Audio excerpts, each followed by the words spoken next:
Welcome, everyone. Wow, what an honor and privilege for us to be together like this across many, many time zones. Bruce, I was just watching, and we've got Trinidad, Tobago, Australia, London, Europe. We have a poor person from India saying it's 1:30 in the morning, guys. Could you have picked a different time? United States and New just Zealand.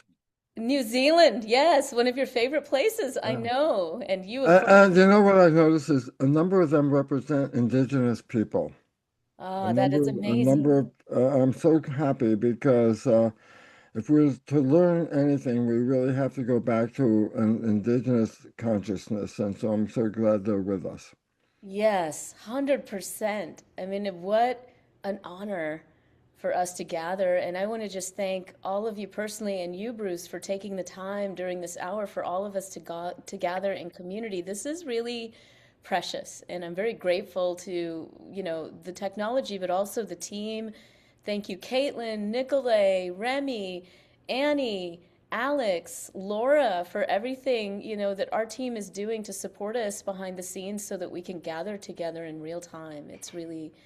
It feels very precious. And we're here for a really important conversation, yes? Yes. In the chaos of the world, there's a message for us. And between Shamini and myself, we're here to offer some insight to the meaning of that message. Knowledge is power. And what we want to offer you is some knowledge of what's going on in the midst of what looks like chaos, random chaos. It's not random, something special is happening.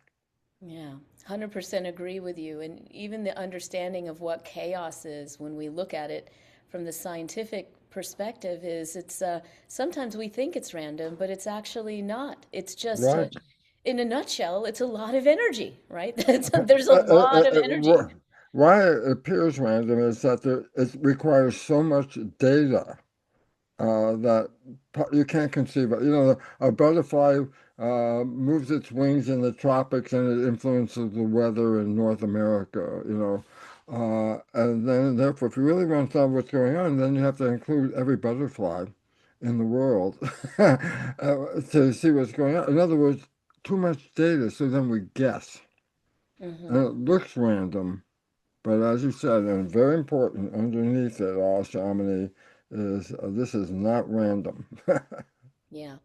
100% not random. And, our goals for the hour include just a frank conversation between all of us. And I think Caitlin said we're going to have some time also to answer any questions or, talk about topics that are really resonant with you all right now. We have some sense of what that is because we're all kind of feeling the same. And the focus today is about from overwhelm to coherence because that is the name of the game when things feel like they have this much energy and in the vernacular of feeling chaotic, most of us feel like, overwhelmed, right? This is bowling over with energy. A lot of us, I'm going to name it, a lot of us are feeling really strong emotions right now. Some of us are feeling grief and sadness. Some of us are feeling rage and anger. Some of us are feeling confused. But these are really strong emotions. And, for my part, I'm excited, Bruce, to talk a bit about how we work with these strong emotions in these really strong times and how when we do that and we work with it from the energetic and consciousness based level, we can come into coherence. And we want to talk about some other things today too, right? Like what happens when we come into coherence? What happens when that happens? But perhaps, if you give me an opportunity, I'd like to summarize why we're having the chaos. There's a reason. Be It's not amazing. an accident. Here's the point. Today's civilization requires the resources of 1.6 planet Earth. Well, do the math. We have one planet Earth. Where is the extra zero point 0.6 resources coming from that supports our civilization? And the answer is we're pillaging the planet. We're destroying the ecosystem. And in the process, removing all the minerals and nutrients and destroying the water and the air. And I mean, human behavior is not in harmony with nature. And the problem about that is a lot of people fail to recognize we are an evolution of the garden. We are an expression of the garden. And if we destroy the garden, then we can't be here. Well, at the extent that we're destroying the garden, science has recognized within the next 20 years, there's something I want to emphasize the word irreversible collapse of civilization. Irreversible means, and I want to emphasize, we're not going back to some previous time. Problems were there already. We have to move ahead and prepare for a new future that's happening right now. It's a competition-based system right now. Darwin, competition, survival of the fittest in the struggle for life. Competition in the term that we're using today is a winner-loser. And if we look at the world and the extent of this competition, we find that 1% has half of all the wealth of the planet. And I go, well, the profound part is not focused on the 1% and the half, is that it's the half that's left over that 8 billion people are trying to use when half of the resources have already been removed. And this is causing a competition, which then fits the whole Darwinian scheme. Well, the problem with that is evolution is not based on Darwinian theory. Darwinian theory is the cause of big problem here because of the nature of competition and competing with each other, struggling. It even says in the struggle for life. The reality is Darwin was wrong. And the whole idea that was promulgated by Darwinian theory is the idea that genes control the character of life. Well, then I said, what does that mean to you as an individual if I tell you genes control life? And the answer is this. It means, as far as you know, you didn't pick the genes. You don't like the characteristics, can't change the genes. And add to the fact that we tell you genes turn on and off by themselves, then we're left with a consciousness called genetic determinism. The belief that our lives are pre-programmed at the moment we are conceived with the genes that will get us through this. Well, as I mentioned, we didn't pick them, we can't change them, and they go on and off by themselves. It says, if you understand that, we are believing that we are victims of our heredity. And the significance of that is victim means powerless, that we feel that we have no power over what's going on here like this. This is 100% wrong. Because with a new understanding of a science called epigenetics, where consciousness overrides genes, as well as quantum science, where we've been focusing on the material realm, and when it's really the invisible realm that is shaping our experience and how we live our lives on this planet, we're facing an upheaval of all the knowledge. And if you don't understand it, you're lost. Knowledge is power. A lack of knowledge is a lack of power. And people feel powerless because I'm a victim of genes. I have no control. It's out of control. And the thing that connects us, there's something built into all biological organisms called the biological imperative. So, what's that? It's the drive to survive. Every organism, from a bacterium to a human, has the biological imperative to survive, overcome. You try and kill bacteria, they'll do everything in their capability to survive whatever you just did. Even a bacterium will drive to survive. Well, guess what? You are now recognizing that survival on this planet is questionable. And you know, maybe I don't know what it is, but you can feel that it's not working and things are in trouble and we're seeing the chaos. And I'm going, we're in, and this is the most important part, an evolutionary upheaval. The old way is going, and a new way of life is coming into our reality. This new way of life joins Shamini and myself. Why? Because we are both aware of the nature of the absolute control of your life is in your consciousness. And that if you knew this and were empowered by it, we can transition easily into a future world, not based on survival, based on thriving. Imagine a planet where it's not based on struggle. A very simple point is this. A garden is the height of cooperation. Every organism in that garden is creating a cooperative picture. And the issue is, we've been destroying the garden.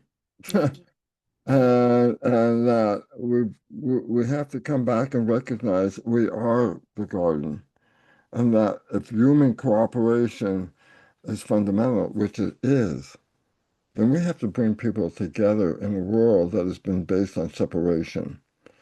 And we have so much to talk about, and I don't want to keep going. I just want to Oh, I proceed think with that the was a fact. beautiful framing, Bruce. I really, just so much wisdom always that comes out of you. And from my side, as I was listening to you, what really struck me was this new way of being. And thank you for dispelling the myths and the narrowness of the Darwinian paradigm. We're super, you guys, Bruce has got a new book coming out in August. We're so excited. It's called Beyond Darwin, right?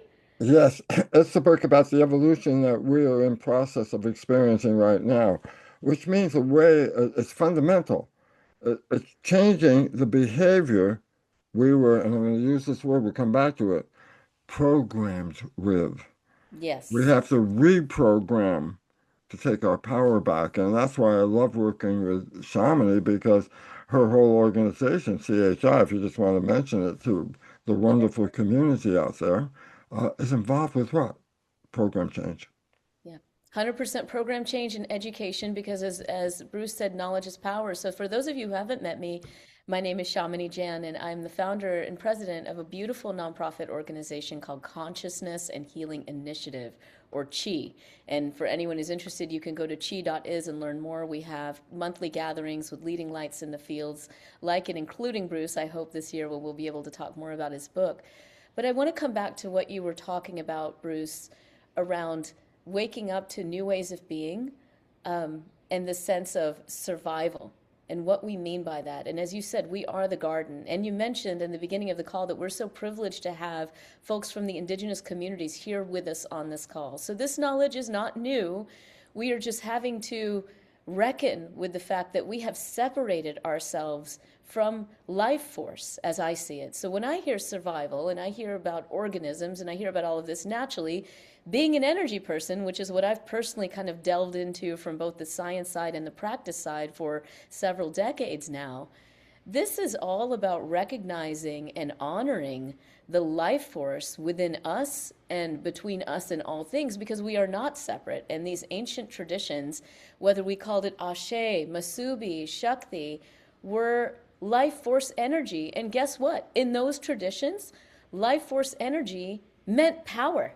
Power is Shakti, power is Ashe, power is Masubi. And when we come into alignment with power, which is who we truly are as vibrating beings of life force energy, recognizing the beauty of all life and being in harmony with it, that's how we realign the world.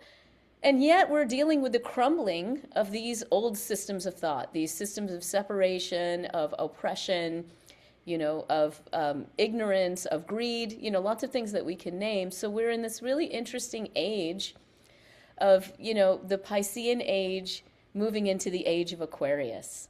And, for those of you who know, I actually I've been studying with a healing teacher for many decades. Her name is Reverend Rosalind Bruyere. Many of you who are healers know who she is, and really privileged to work with her and study with her. And she's made me less dumb about healing for the last 25 years. She's also the oracle for the Tibetan Bonpo tradition. And I just want to frame this discussion a little bit in terms of what we're dealing with this juxtaposition of the ages and the year of the fire horse, because I know there's a lot of interest in this.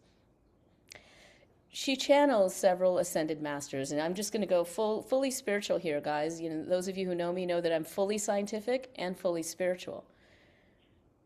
We have many divine beings here to help us, and part of aligning our energy is to align with the spirit in everything. And this is what the indigenous traditions also teach us, that we are all spirit. And this is actually based in science and in physics in many ways. Bruce and I will be talking about that and some of the teachings that we're going to be sharing beyond this call that relate to that, really bridging that science and spirituality perspective.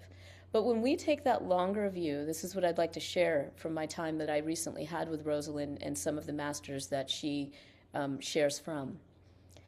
We can take the long view because, as Bruce said before we even started the call, this isn't over. This isn't over. We're seeing a crumbling of a system into a new system. And when we take this long view of this age, moving into the age of Aquarius, it is our lifetime, but it's even beyond our lifetime. And the coherence that we bring now, the light that we bring in now, the coherence that we bring in now will shape the trajectory for the next 2,000 years. Not just our generation, not just our children's, but as it said, 7 generations and generations to come. So with that, I'll pause, Bruce, and just see where you want to go next. Well, I want to bring up the topic of spirituality for a scientific point of view. It's important to me to say this because spirituality is a buzzword. Oh, I'm spiritual. I said, what do you mean by that? Well, what we have to understand is simply this. A human is like the equivalent of a television set. And in our cells, there are antennas called receptors, receivers, and they're called self-receptors. And I said, what does that represent? Each of us is downloading a field of information from the environment, and no two people are downloading the same so-called station. No two people have the same set of self-receptors. Every human is downloading a signal unique to them and nobody else. And so when I say, where's Bruce? Well, you can see me as this physical entity, but what you're missing is there's a broadcast that I'm downloading and playing through this physical body. I am the field. In quantum physics, that's the energy. And I'm a field of information being received by this device called the body. The significance of that is then our lives are not, the single entity thing. We are immortal. And I say that from a scientific point of view. And I'll give you the example very simply. Imagine you're watching a show on a television and the television breaks. And we say, television's dead, not working. My question is the broadcast that the program was. Is the broadcast die when the TV dies? I go, nope. The broadcast is not in the TV. The broadcast is in the energy field around us. Significance is this. Quantum physics uses the word field as invisible moving forces that influence the physical world. Field. Guess what? Definition of spirit. Invisible moving forces that influence the physical field. This is why quantum physics gives us a scientific foundation for the concept of an immortal identity of who we are. And then you might say, well, then why are we here in this body? And the answer is, the body is an extension of who we are. I go, an extension? Yeah, I go, in consciousness, I can give you a definition. We'll talk about love. Love means this, love means that, love means this. But with the body, love has a feeling. With the body, the energy has vision. With the body, there's a sense of smell, a sense of taste, a sense of touch, a sense of feeling, love, anger, fear, whatever. The body is an extension. And we are blessed to have this, to come into this world. And if I was to give you a summary, which is something I've learned and I'm so excited to now experience in my life, a lot of people think, well, if you die, you can go to this place called heaven, wherever. I'm going to tell you an insight from a scientific point of view. Heaven is a personal creation. Guess what? So is life. That actually, you don't die and go to heaven. You were gifted this body, this mechanism to manifest your vision, to manifest creation, to manifest what life is all about. I said, give me a definition of heaven. Well, your definition entails we have to have all this stuff here. And all of a sudden, I said, but you have all this stuff here. Why? We are in heaven. This is your zone of creation. And you look and you go, but my life doesn't look like anything like it should be heaven. I go, well, there's a field of energy, and you are part of that field. So is everybody else a part of that field. And we're influenced by this field. I'll give you the most important quote that I like from Einstein. The field, the energy, is the sole governing agency of matter, the body. The field generates everything you're experiencing right now. And it becomes very important because you are the field. And then I say, well, uh, if I'm in the field, then how come it doesn't look like heaven? And I go, because, and we're going to extend this, and I'm going to turn it over to Shamini. Uh, we've been programmed. Now, many of you seen the movie The Matrix, and I want to suggest something. The Matrix is listed as science fiction. I see The Matrix as a documentary. Why? Its premises are all the people are programmed, and in the Matrix, you try to get out of the program, you take a red pill. I'm going to give you a suggestion right now that all of us have been programmed. That's not a suggestion, that's a scientific reality. We can go into that. Yeah. And there's this opportunity to get out of the program with amazing results. I say, what is it? I say, if you've ever fallen in love, what happens, science recognizes love is the equivalent of the red pill. It takes us out of the program and puts us into personal creation. I go, why is that relevant? When you fell in love, your world changed in 24 hours. What was hell could have been heaven 24 hours later. You could have looked around and said, I'm so in love and everything is beautiful and everything is great and the food, the love, the music, and oh, I love my life. I go, that was your creation. And yet, how come love was able to do that? And the answer is love takes us out of playing the program. And the program we play 95% of the day. And I'm going to let Shamini take over in a second after I give two more facts about that. Yes, please. One is the mind has a conscious mind, which is a creative element, which is where wishes and desires reside. And the mind also has a subconscious program. The subconscious program is the equivalent of a hard drive in a computer. It's got programs. Push a button, program plays. Push a button. It's supposed to be for our convenience. And, I'll give you a simple example. When did you learn how to walk?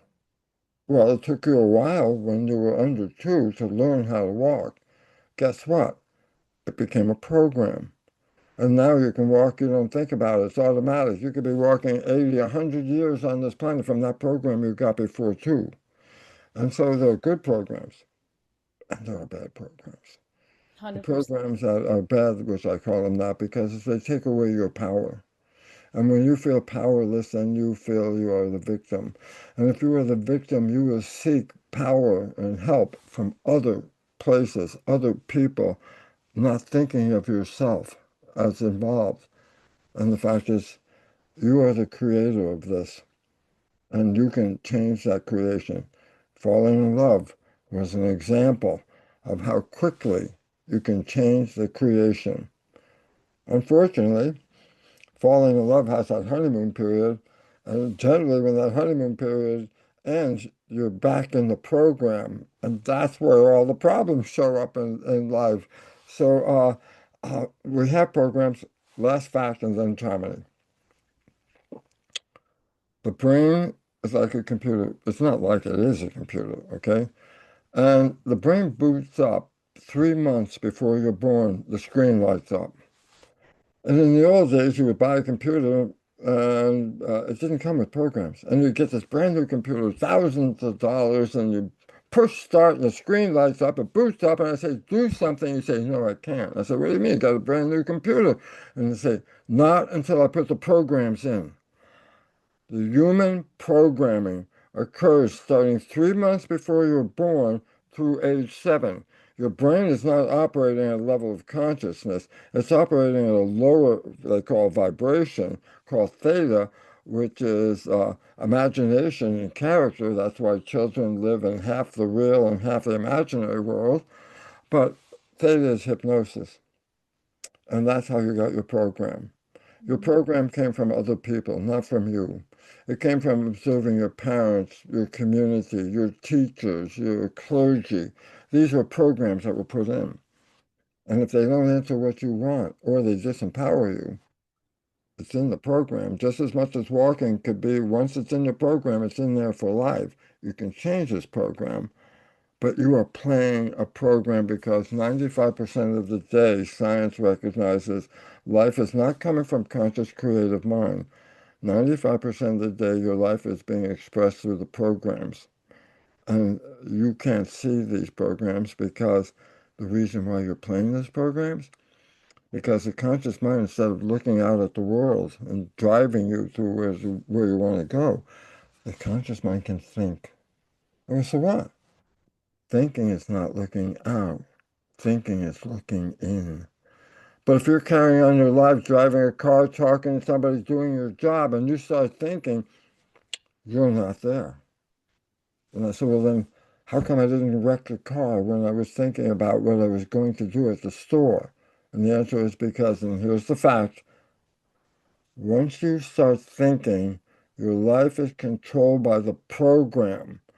And you, as the thinker, not looking at the world, are playing programs that you do not even see, but everybody else does. And they're reacting to your programs, they're not reacting to you because you don't even see the program. And that's where we acquire victim. I was thinking all these positive things, and look at all the negative coming here. I go, well, the problem was you were thinking all these positive things. You weren't doing positive things. And as a result, your program was sabotaging you, and you're the only one who could not see that. Everybody else saw your program. You personally don't see the program. Why? You're thinking and you're not paying attention. Now, dealing with the program, I'm going to turn this over to my dear buddy, Shamini. Well, thank you, Bruce. I really appreciate it. So much wisdom. And I know we're throwing a lot out at you guys right now, a lot of points of discussion. And a couple of things I want to say about that. One, as Bruce said in the beginning of the hour, knowledge is power. And what I'd like to add to that is practice is the ability to actualize that power, right? So, and that is what we need to do now. And the theme of this, of course, is from overwhelm to coherence. And as I shared, I'm an energy person. So I really think about this in terms of energy. And when we think about these programs and kind of what can sometimes almost feel like assaults on our consciousness right now, why? Because we all carry these programs, right? And they come from childhood, they come from the environment, and it can feel really overwhelming. And yet, as Bruce said, the reality is love. And we know that, but sometimes it's hard to feel that experience. And what I would like to add to that is that, part of what we're also talking about is the art and science of conscious creation. Conscious creation comes from that alignment with our pure life force energy, which has the ripples of emotion within it because we're human and we don't want to bypass the emotions. This isn't about, oh, I'm just going to return to love and ignore everything that's going out in the world. No, it's quite the opposite. It's about being the love warriors, right? To be able to carry that love out, to ask for justice, to ask for healing, to play our role in that process because every single one of us is a conscious creator, but we do need knowledge. We do need practice. We need to be reminded of the divinity within us and between us so that we move forward in a coherent way. So we don't have to feel bad about our programs. We just have to recognize them. And I'm really not trying to upsell you guys, but I do want to tell you that one of the things that we are going to offer is a course that's going to deepen your abilities to connect with energy and to be able to reflect and look at your program. So there's a knowledge is power part of our offering, which is an immersive program that we're going to really be diving more deeply into some of these topics, including the science, where Bruce is going to be talking about physics, epigenetics, programming and reprogramming. I'm taking a really strong stance in the research from psychoneuroimmunology, which is my background. My PhD is in that, and clinical psychology.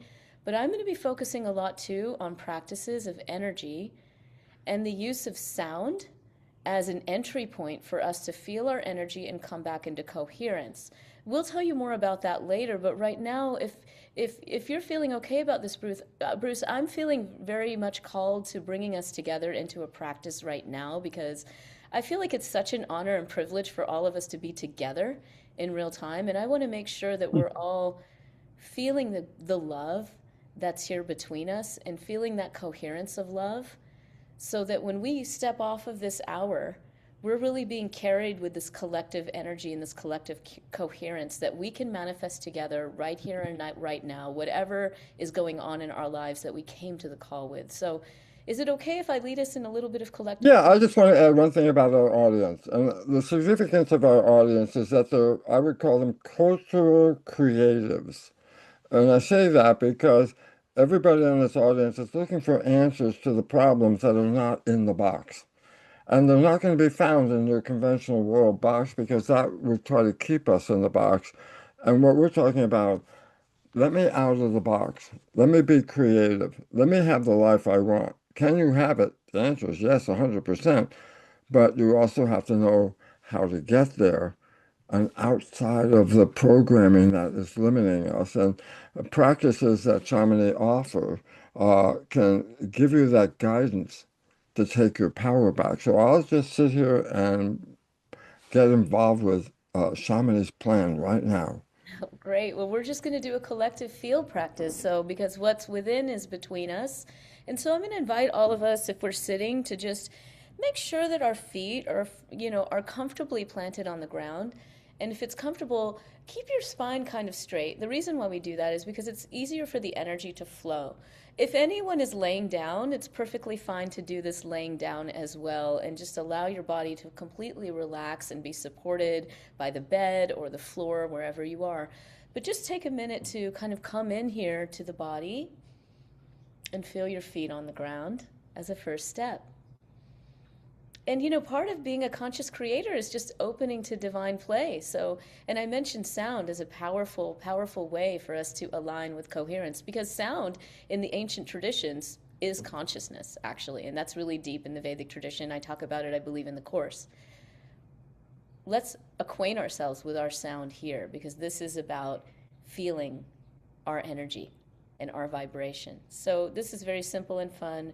We're just going to begin with some nice hums. You might do this when you wake up in the morning or even in the shower, and we just allow for the energy of the hum to bring the energy down from the head all the way in the body and allow it to descend all the way down the legs, out of the feet and into the ground so that we are uniting the energetic field of heaven and earth. And so it feels like this. I think we have got you guys muted, but I'm watching you so I can kind of tell if you're practicing or not.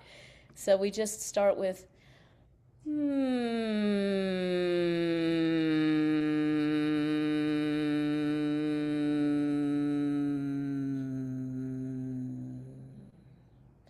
and do this a few times at your own pace and really working with the pitch of your voice as you want. It can be high, it can be low, it can move. I want you to just start to feel this vibration in your physical body as well as in your energy because these are not separate things.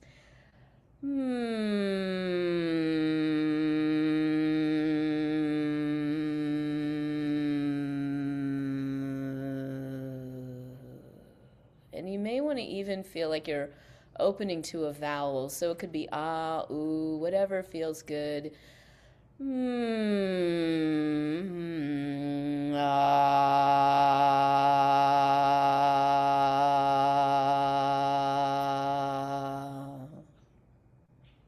One more time, maybe with a vowel.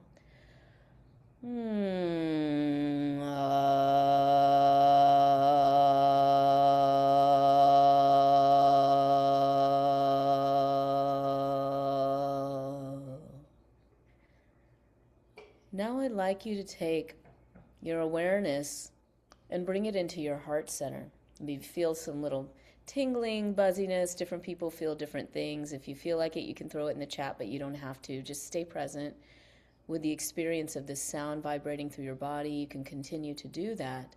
But as you continue to make the sound, whether it's in an sound or a vowel, ah, ooh, See if you can place it here in the heart center. And really just allow this to resonate. And you can even use the seed mantra Om now if you like. We do this, of course, in yoga class, meditation. Om is a universal sound, right? Om.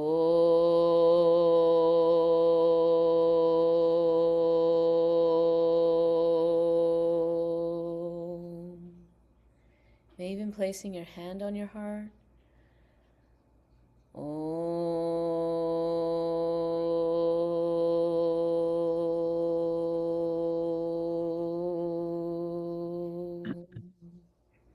Doesn't even have to be a big sound.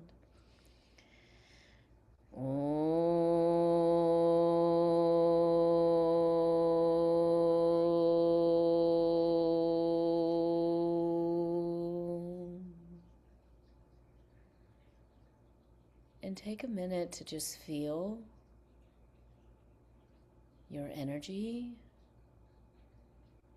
your heart, and the field around you, holding your body because you are spirit in a body, and you can feel your spirit, you can feel your body, you can feel your heart. And the heart is such a powerful portal. Such a powerful portal for connection, so we're going to expand this even further. And as you breathe into your heart, you can choose to make sound or simply breathe. It's your choice.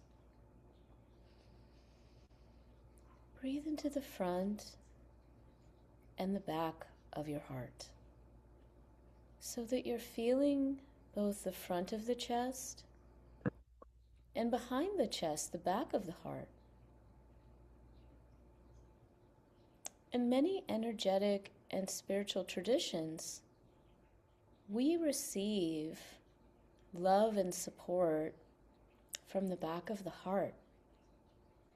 The heart in the heart center is this perfect organ, energy portal for giving and receiving.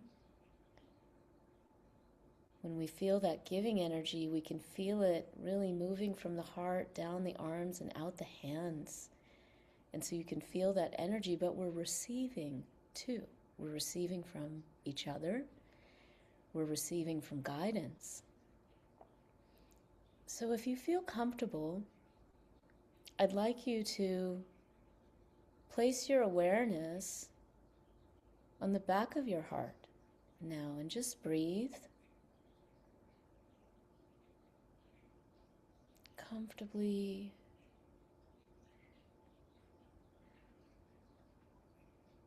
Feeling the back of the heart, still very grounded, feeling your feet, but opening this back of the heart to guidance. And here, you can ask for support from your guidance. That may be for you ancestors.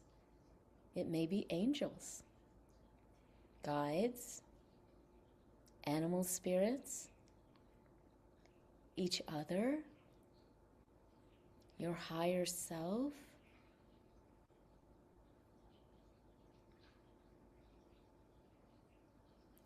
Take a moment to simply ask for support and alignment.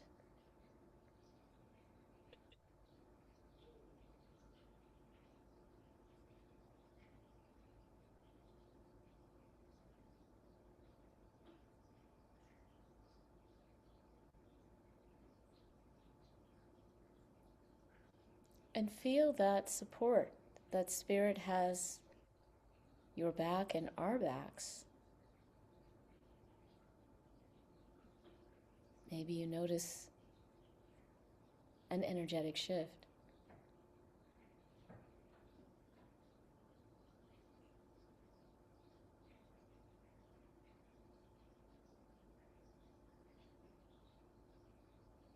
And you can feel the love that we are generating together, the field of support and love that is naturally coherent.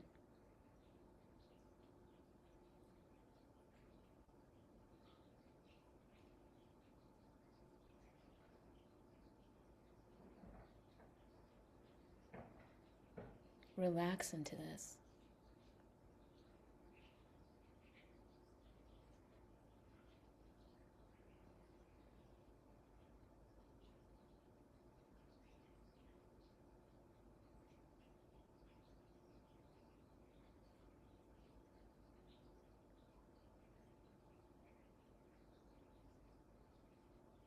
Feeling that support of the field, your guidance, your personal guidance, yourself, far more limitless than you may have imagined.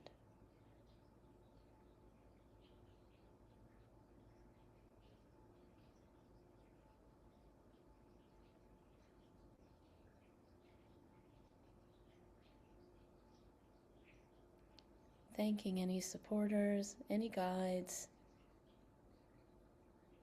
that have come to help us with this collective practice, and knowing that you can come back to this practice because the field is always nourishing us. Giving thanks to yourself for engaging in a practice. When you're ready, if you've had your eyes closed, you can open them.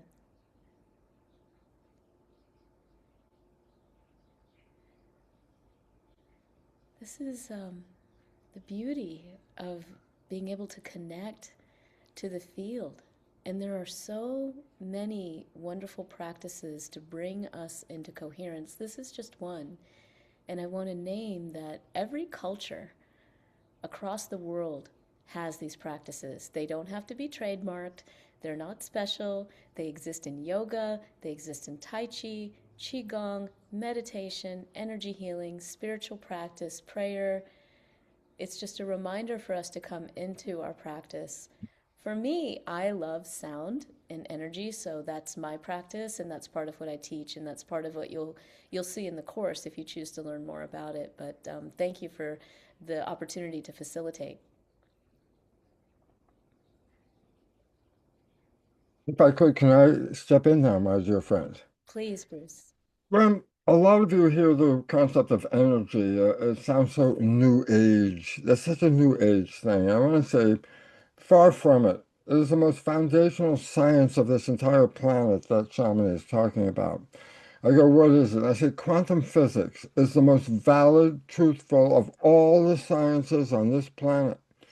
I go, so what's different about quantum physics and the physics from Newton or classical physics? And the difference is this. The old physics has the universe in two realms, a material physical realm and an energetic invisible realm. That physical things affect physical things, energy things affect energy things, but energy and physical things did not interact in that classical nature. And I go, profoundly important, for example, in medicine, until very recently, the concept of consciousness, mind, and spirit have never been part of a medical practice. That was the invisible energy, the New Age, the metaphysics. In 1927, the new physics was established, and it showed something that was profoundly important, and that is this. What we perceive of as matter is made out of atoms. Yes, but what quantum physics revealed that an atom is actually a spinning vortex of energy like a top. I say then an atom is energy. I go, yeah. So anything made out of atoms is also energy. Yes. And the fact is energies entangle. There are two views of energy. One waves like on an ocean. The other is energy spinning like a top. The spinning energy is what we perceive as matter. The other invisible waves are like that, but they both interact. And the quote from Einstein, again, the field, which is the energy, is the sole governing agency of the physical. And this is important because everything that's physical has a vibration. And everything that has a vibration can entangle with other energy. And two energies can come together that are in harmony and create greater energy, good vibes, more power. But two energies that are not in harmony come together, they can cancel each other, and there's no energy that's called bad vibes. Okay? Well, we live in a world of vibes. And the energy field is shaping what things are active and what things are canceled. Now comes the fact. We used to think our thought energy was contained in our head. We put wires on our head and read our brain consciousness, EEG, electroencephalograph, with the belief that our thoughts are in our head.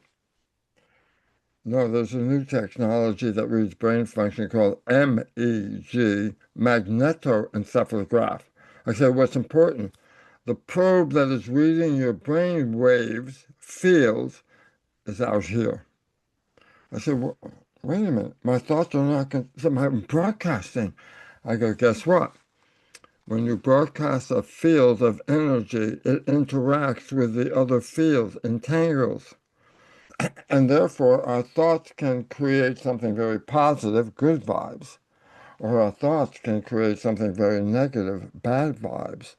And all of a sudden, then the idea of thought, which was left out of our conventional world of Newtonian physics, is like fundamental in shaping the experience that you have. Your thoughts are creating this reality. A hundred But percent. And you know yeah, what is striking me about this too is what the data is saying, picking up on what we were saying, Bruce. First of all, we can measure a lot of this energy, and we do. And we're talking about coherence. There are so many studies now that are showing us that when we come together in collective practice like we just did, meditation, actually dancing, singing together. And again, indigenous cultures knew this. This is why we do ceremony together. This is why we dance together, and we dance with the earth, not just on it, right?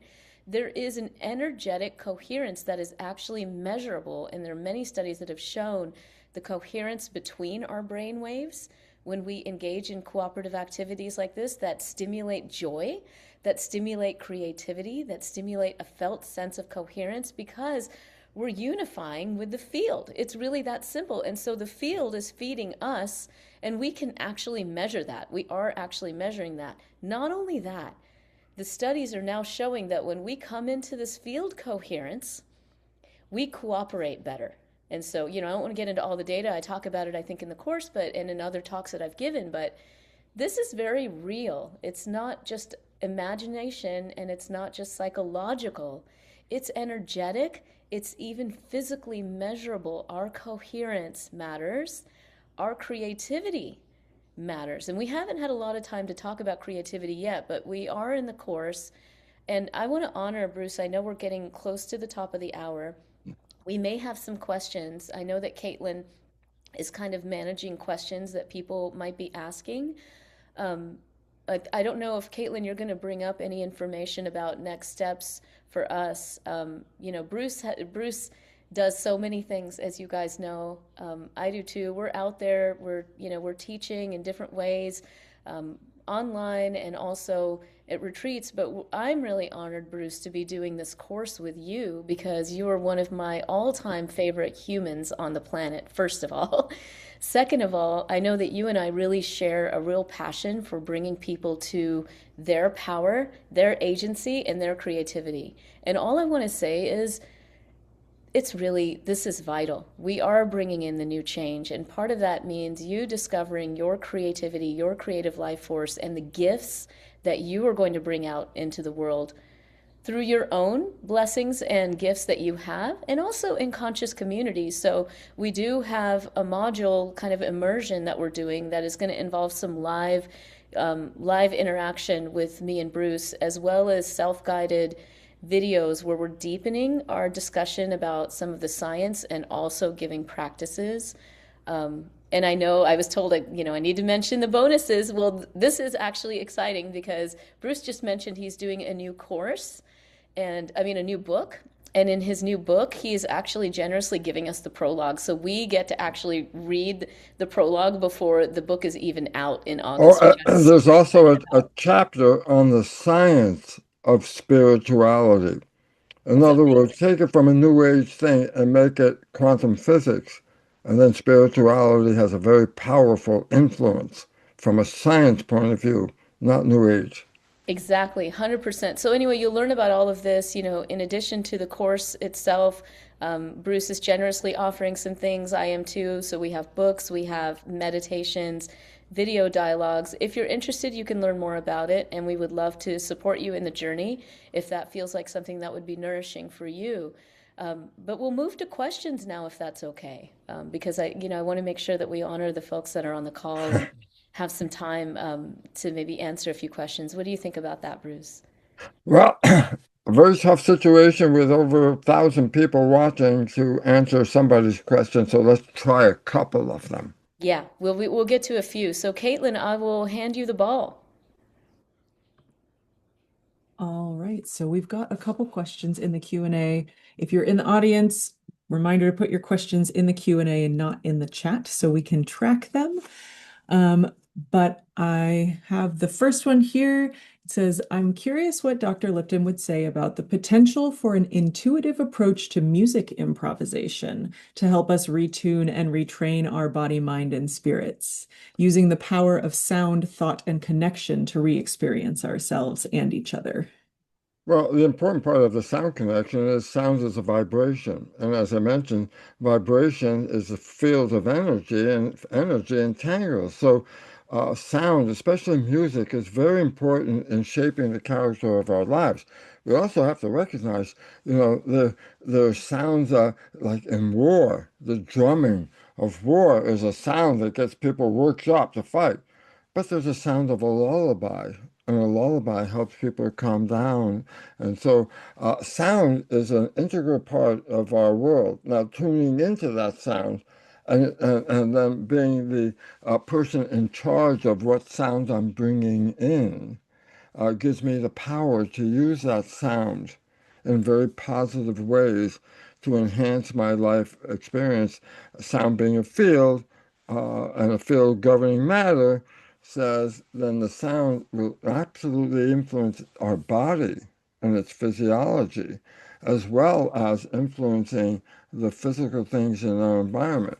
Sound, I think biblically, I forgot, in the Genesis thing, first was the sound. And all organisms, the first sensation is vibration, and sound is the first connection with us and the world in which we live. Amazing. Yeah, beautiful. And just to add to that really quickly, as a musician and the improvisation, we know that we're connecting with this field of energy and information through sound because sound is consciousness. And improvisation is such a beautiful way to channel the field. And as you know, the person who asked the question as a musician who likely plays with others, there's some kind of magic that happens when we play together.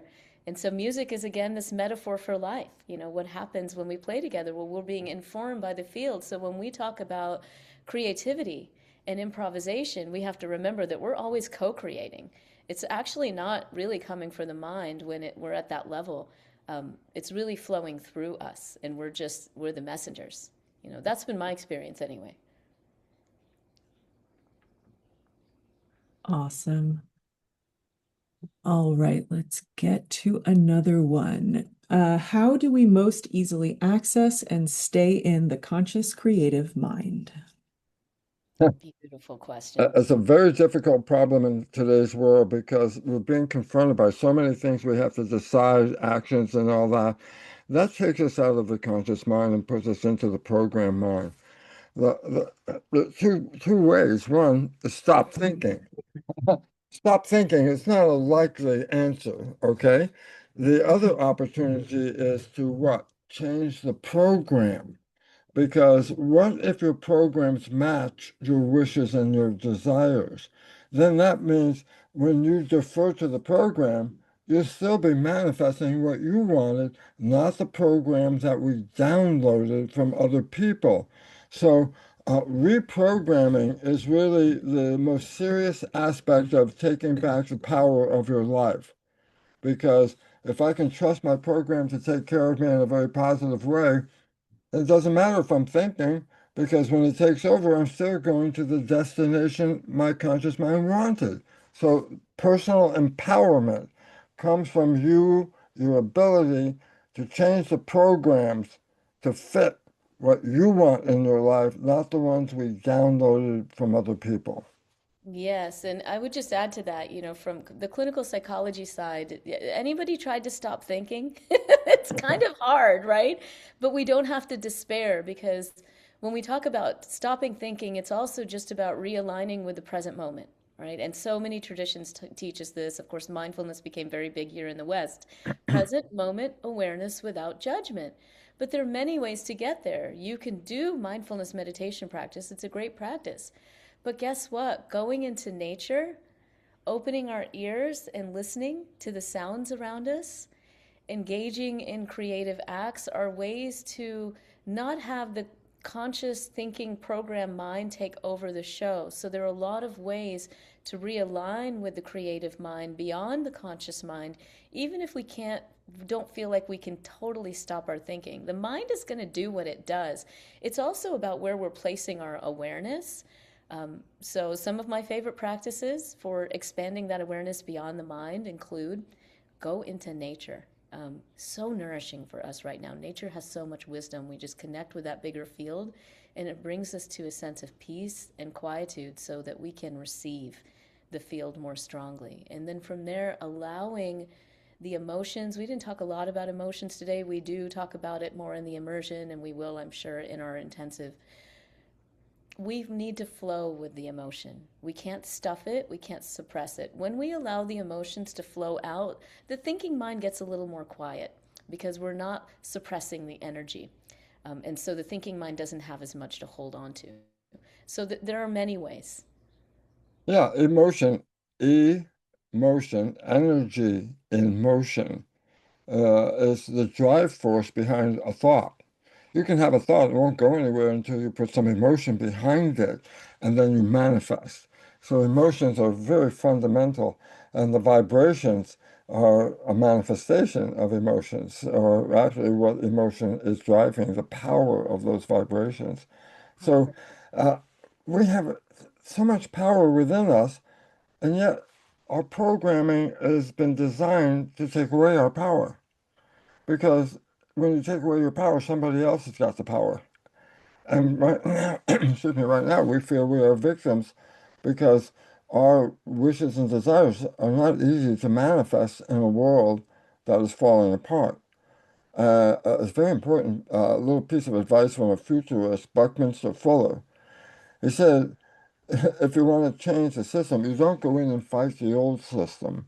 You step outside, create the new system. Shamini and myself provide you with a foundation of that new system. This is what my work is all about. I mean, hey, BruceLipton.com. All of the things we're talking about are freely downloadable videos, audios, all kinds of stuff. Why? Because both of us have been dedicating our lives to uplift everyone else. Why? Because if we've uplifted our own, we can tell you there's a difference before and after. Yeah, I have two lives before the science, after the science. Before the science, world's in chaos. After the science, I'm in the middle of joy and happiness. I live a honeymoon every day. Why? Because my programs are not going to respond to the chaos that's out in the field. I have a different program, a different vibration. And Shamani's work and effort is to help us reshape those programs, reshape those vibrations. Why? It's all thought that created this. And if we change the thought, we change the world. Ultimately, this is about us reminding ourselves of the truth of who we are, divine beings having a human experience, here to learn from the Earth School and enjoy the Earth School, enjoy all the goodness, the beauty, the resonant life force that's in all of us, in all things, honor, revere it, and connect together. So I hope that you've enjoyed this discussion in the circle today. I am deeply, deeply grateful that we've had the opportunity to do this. And again, want to thank all the team members behind the scenes who help facilitate this for us. Thank you, Bruce, for showing up as you have for many, many decades to really inspire, delight, enlighten people on the truth of our power. And it's just my honor to walk alongside you. Thank you so And much. I'm honored because I can talk about it, but you help people engage it. There's two different levels. Hey, I can tell you about how the idea of it, but Shamini says make the idea manifest. And this is where the two of us come together. Although I'll lead out with ideas, and Shamini will come back and say, how can I use that information to create the life I want? And I want to tell you, as a person who has two separate lives, pre-post awareness about this, I love my life. I live every day to wake up. I'm so glad I get to wake up every day and be here with this consciousness because I surrounded myself with the like-minded consciousness. And the chaos is so far away from me that I'm not touching it. And I'm being protected by what? The field.